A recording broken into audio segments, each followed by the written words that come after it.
So what's going on, guys? My name's Chopper, and I hope everybody's having an awesome day. And in this video, guys, we're going to be looking at 50 Minecraft survival tips. Some things that are going to help you out in your game tremendously. Some of these tips are going to help you with game knowledge. Other ones are going to be little tricks that you probably didn't know about. But overall, this should improve your game significantly and is going to make your survival experience that much better. Now, before we jump into the tips today, guys, I worked unbelievably hard on this video. So if we could shoot for an insane like goal of 5,000 likes, I would really appreciate that. And of course, if you are new around here and this is your first time watching one of my videos, welcome, and there's going to be plenty more Minecraft videos to come, so make sure to go ahead and subscribe and stick around for much more. And let me know down below in the comment section which one of these tips in this video helped you the most. I'd love to know what it is so I can help you guys make better guides in the future. But without further ado, guys, let's get into the top 50 Minecraft survival tips to help you out in your game. Tip number 50, guys, is going to be staircase mining. Now, as some of you may or may not know, digging straight down in Minecraft is never a good idea, and probably one of the safer ways to go about it is by doing something called staircase mining, where you leave a block after you've already mined a certain level so you can kind of jump back onto it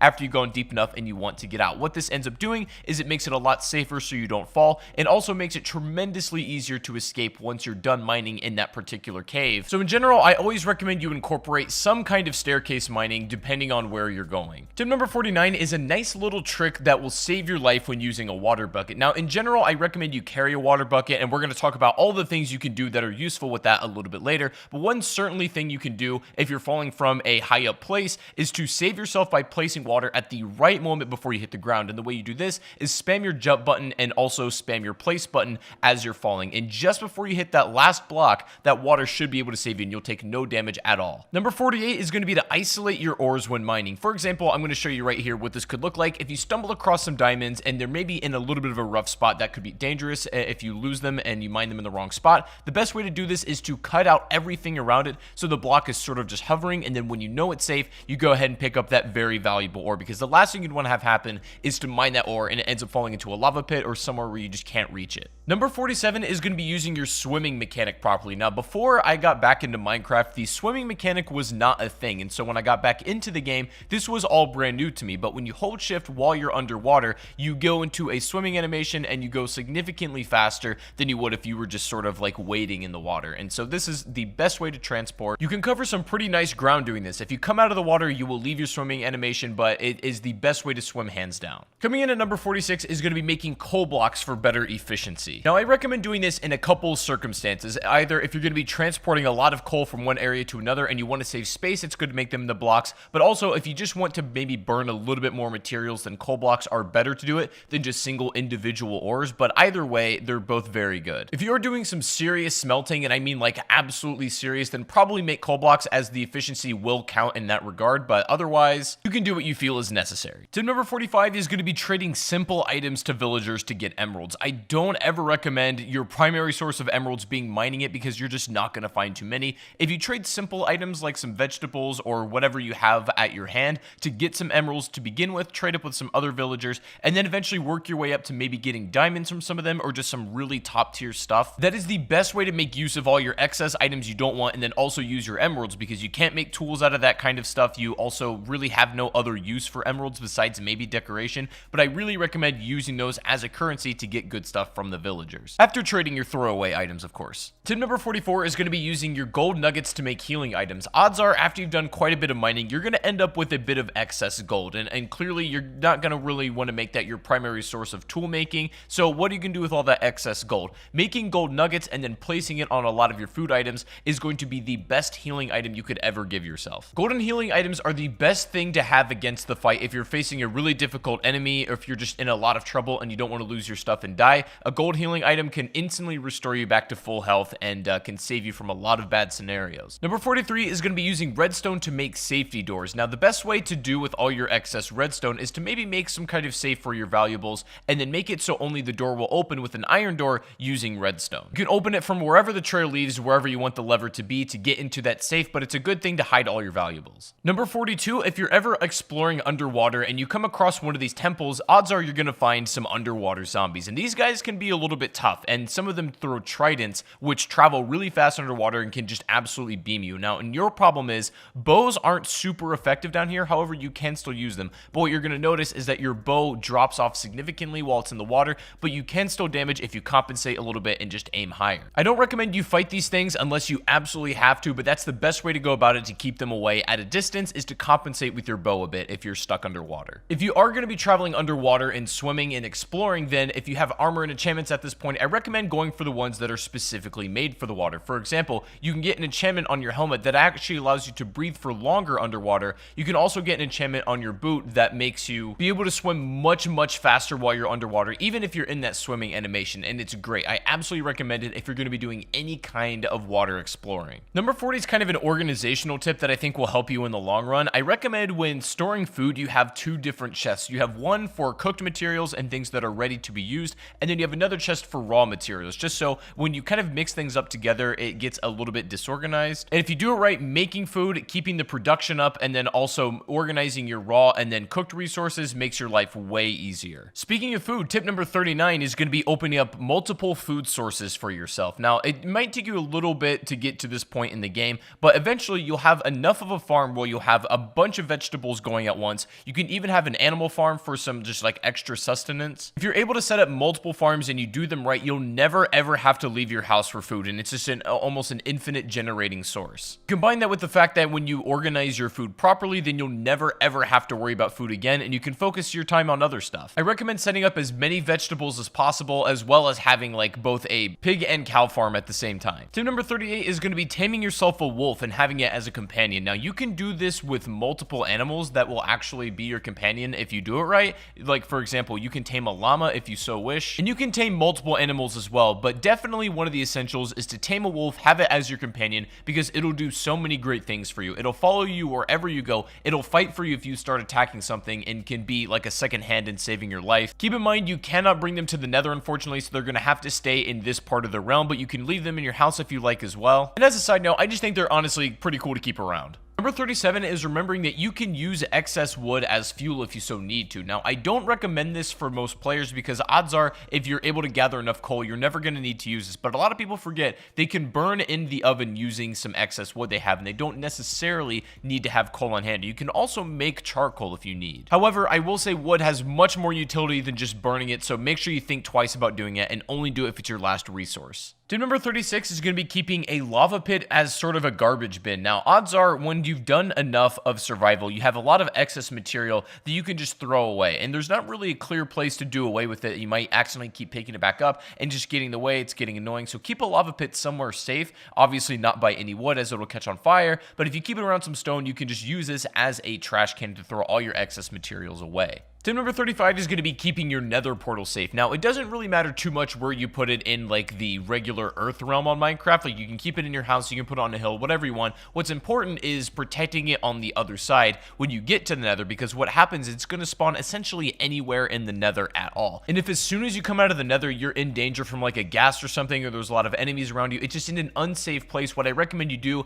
is kind of build like a turtle shell defense around your portal, because that's your really only ticket home. You've got to prevent that portal from being destroyed if it's under attack by any means necessary, so building a kind of turtle shell defense around that portal so it doesn't get blown up is the best way to keep it safe. Another thing you can do is build your corners of the portal out of cobblestone so that you save a little bit more of that obsidian if you need to make a secondary portal. Number 34, this is going to sound pretty self-explanatory, but it's still very important, is to make sure you're prepared when you're entering the nether. This means maybe have some enchantments for fire resistance, also have a water bucket, of course. Water bucket is arguably more important than anything you could take to the nether, so make sure you have one before you go. Having a lot of food is necessary because there's not a lot besides mushrooms you can get out of here either. A lot of this you guys know, but general preparedness is good. Number 33, guys, is going to be making a beacon to signal your house. Now, this is going to require you to get some pretty decent materials in this game, as well as some diamonds, so it's not something you can build right off the bat, but when you have the resources in order to be able to build the beacon, it's so unbelievably good to have because it'll mark a spot that'll shine a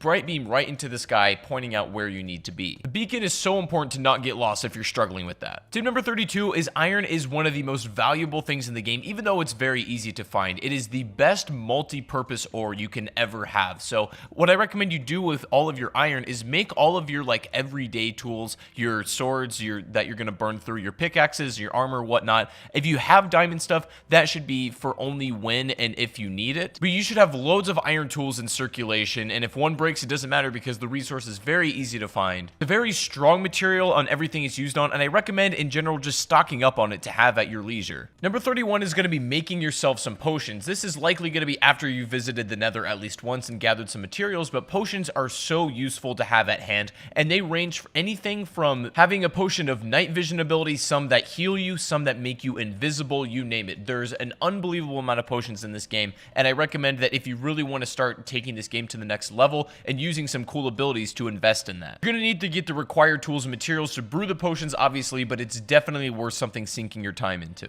Tip number 30 is going to be looting desert temples if you're ready and you know what you're doing. Now, this is basically like a big noob trap here. If you don't know what these are all about, it'll present to you a chest at the bottom of the temple that looks very easy to get. But as some of you experienced Minecraft players, you'll know that this is a trap and you'll end up dying. The whole temple will essentially explode if you kind of fall into the trap. But clever players know a way around this, and you can actually get the loot out of it. Some of the loot you can find are things like saddles. You can find horse armor. Some really rare and interesting items can be taken from these desert temples, but they obviously do come with a risk if you're going to be approaching them. And that leads nicely also into tip 29, which is going to be raiding woodland mansions also if you know what you're doing and if you're ready. The thing is, these woodland mansions are a little bit hard to raid and kind of come away with it alive, but if you're able to do so, most likely you're going to come away with a totem of undying, and essentially this is an item that if you're holding it in your hand and you take a death, it will instantly revive you. Minecraft right now, this is really the only way to cheat death like that, and it's probably the best item in the entire game. Again, looting a desert temple or trying to raid a woodland mansion both come with their risk, but they certainly have great rewards if you're able to do them correctly. Number 28 is going to be crouch walking backwards when fighting spiders, as it's going to make them a lot harder for them to hit you. This works best on spiders, of course. All enemy types aren't going to have a hard time if you're crouch walking backwards, but if you're specifically fighting a bunch of these, then this might not be a bad thing to do. Tip number 27, we talked about the benefits a little bit, but I'm going to go into more detail here. Carrying a water bucket for literally doing anything is a must-have, especially when mining.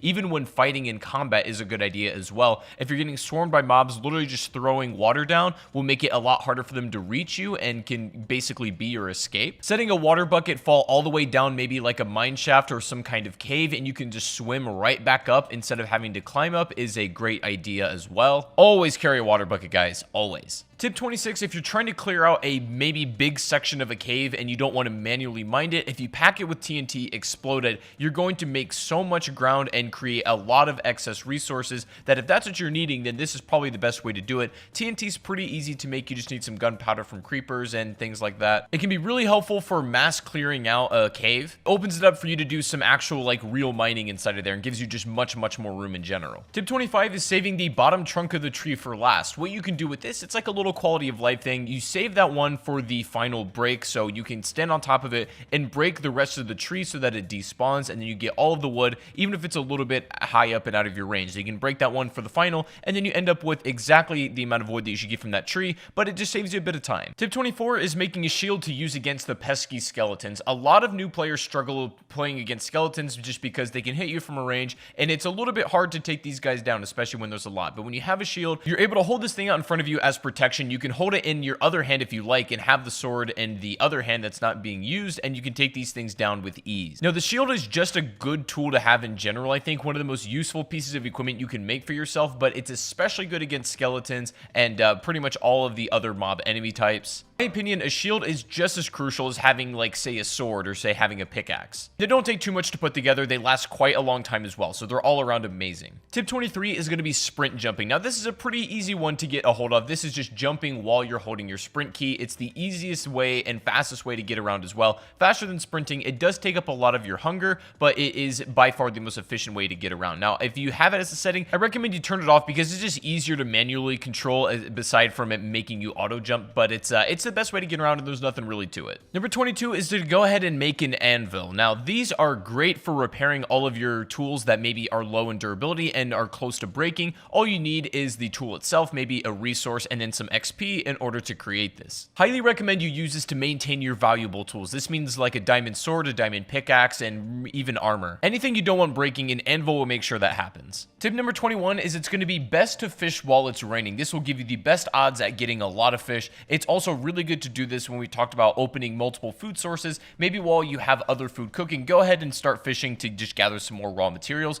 It's also a chance that while you're fishing, you can grab things like armor. You might accidentally yoink a pair of leather boots right out of the water, and that happens sometimes, but more often than not, you're going to get some fish that's just going to be extra resources for you. It's best to do it while it's raining once again. So I recommend you take full advantage of the river and sea while that's actually happening. Tip number 20, bringing some seeds and even bone meal into caves is always a good idea, especially if you're going to be doing some extended mining. What I mean by that is like not leaving for a very long period of time to a point where you may run out of food. If you have bone meal, you have some seeds, maybe some mushrooms, you can actually grow some food down in the caves where you have some dirt. And sometimes that may be enough that what it is to keep you alive. Now, I don't think you're going to be using this all of the time, but it's one of those things that, in my opinion, is better to have it and not need it than to need it and not have it. You should ideally go into a cave with enough food, but if that's not the case, then do this. Number 19, a neat little trick with torches you can do. If you're underwater, you're drowning, and you don't have air anytime soon, you can take torches, go up against a wall, and start spamming them. And what this is going to do is create a small air pocket for a short period of time until the torch breaks, allowing you to get some of those bubbles back, maybe giving you back to full air, or at least making a way where you can hit the surface again. Back in the day, one torch used to restore you to full air instantly, but they've kind of nerfed it since then. But if you still spam your torches, you can get almost the same effect, and it should save your life if you need it. Number 18, guys, don't even bother making gold tools whatsoever, especially swords, especially equipment that you're going to be using quite a bit, even in combat. Even though gold is a rare material, it's kind of a cool resource to find, and it's exciting.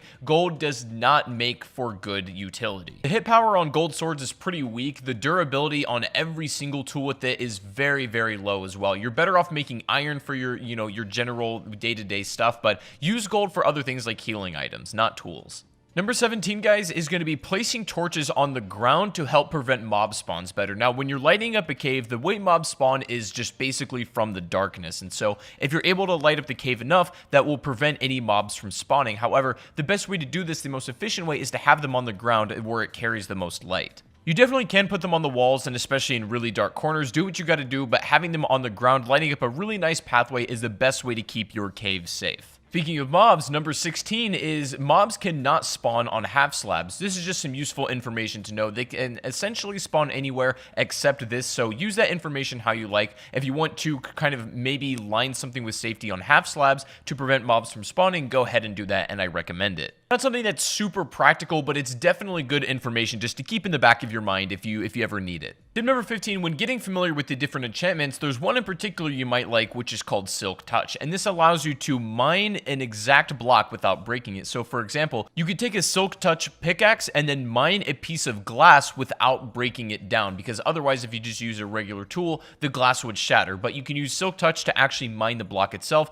and this goes for anything in the game using that Silk Touch enchantment. Also, speaking of enchantments, tip number 14 is I recommend you get another enchantment on your pickaxe called Fortunate before you mine diamonds. What this is going to do whenever you come across some diamond ore is you're going to net more diamonds out of that ore than you otherwise would without Fortunate. It's just a good thing to have in general. Tip 13 is going to know that different foods grant you different saturation levels. So for example, some lighter foods like an apple or a carrot are not going to last as long in your hunger bar as like more heartier food like a golden apple per se, or even like a steak or a pork chop. These things mean that the hunger bar will last longer. It's more of a heavier food essentially. So that's why sometimes you might eat like a lot of bread, but you realize your hunger bar goes down pretty quickly and you're wondering why. Rather you eat a steak and it lasts significantly longer. That's the reason. Tip number 12, if you're going to be growing sugarcane, which I recommend you do because it's a great resource, is to grow on sand. People claim that this is the best way and the fastest way to grow sugarcane, and the reason you want the resource is because sugar is not only an important ingredient in making cakes, but it's also really good for trading with villagers, as oftentimes that's what they want. Having a block of sand in contact with water, maybe near your house or by your farms, is probably the easiest way to go about it. Number 11 is keeping your hotbar organized. This is important, and there's no really right way to do it. You do whatever feels comfortable to you, but for me, I like to keep my sword in my first slot, either my pickaxe or my bow in my second,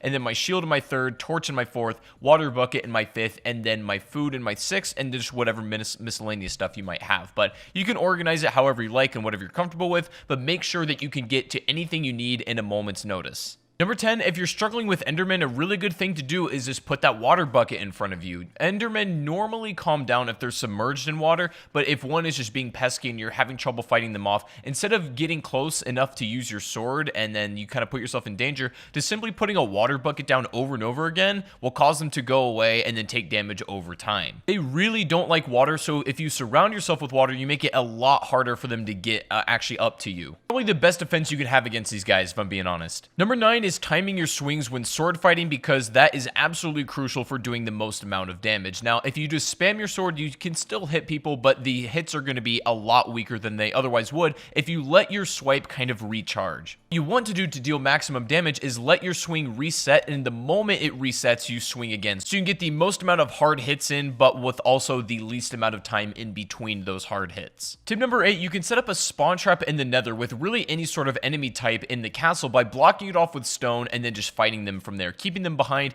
keeping a spawn portal on the other side. You'll have infinite enemies and you can kill them at your leisure without really being in any danger. Infinite XP, and it's an amazing way if you just want to upgrade armor, make potions, that kind of thing. I really recommend you set up at least one of these. Number 7, upon defeating a raid, you'll be granted with the effect called Hero of the Village, and what this allows you to do is reduce the cost of the first trade with any villager by 30%, and it's something that's really going to be extremely useful. If you're trading something valuable, maybe in order to get diamonds, it's great for that. If you beat a raid, take advantage of this effect as much as you possibly can. Tip number 6 is keeping your ender eyes or anything extremely valuable in an ender chest. You can hide it somewhere in the world where it's basically no chance of being destroyed. Put the other side in maybe like your safe house, and the thing is, between these two chests there's a connection, so you can pull any items that are in that ender chest from either side, and this is the best way to keep ender eyes just in case one chest gets destroyed. You don't lose all of that progress. You won't have these right off the bat, but definitely invest in some ender chests when you can. Tip number 5, make sure you use your crouch walk when you're crawling through tight spaces, or if maybe you're high up on an elevation with a chasm underneath you. When you're crouch walking, you have zero chance when you're holding that crouch to fall off that side. Even if you kind of back up into it, you let go of that crouch, if you're still in that position, you won't fall. If you move any more farther than that without crouching, then you will fall down that chasm,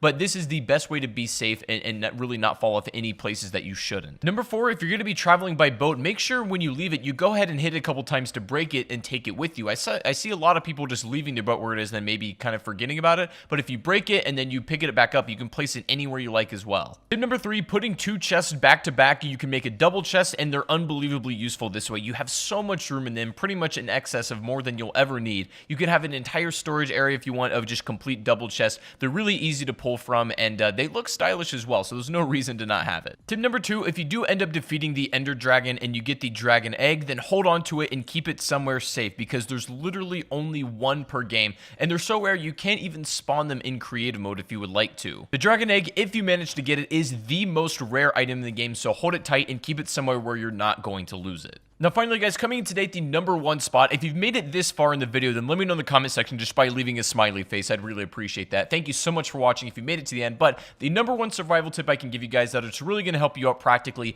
is to make yourself a compass and a map. These, I think, are by far the most important tools you can do for yourself, especially if you're new to Minecraft, you're a little bit of a beginner, and you just want some extra tips for surviving in this game. What a map is going to do is basically mark out exactly where you are, maybe where your house is, and the general vicinity of the area surrounding you. Now, the compass, if you get too far to the range of your map, will give you the general direction of which you need to head in order to get back home. These two tools in combination, even if you want a clock, which can be helpful, it's more or less just decoration, but these two tools in conjunction will make it so that you never ever get lost in this game, and so they're unbelievably helpful, and I cannot recommend them strongly enough. But guys, that is going to be 50 Minecraft survival tips in 2019. I really hope this did help. If it did, make sure to leave a like. As I said, we're going to go for 5,000 likes on this video, and I'd appreciate that so much. And if you want more Minecraft videos like this, make sure to go ahead and subscribe and stick around, as there's going to be much more on the channel. Let me know in the comment section which survival tip helped you out the most, and if there's any Minecraft survival tip that you think I should have included in this video and I didn't, let me know what that is down below in the comment section as well. But I hope you guys enjoyed. Make sure to subscribe and stick around, and I'll see you guys in the next stream or the next video. Take it easy, and peace out.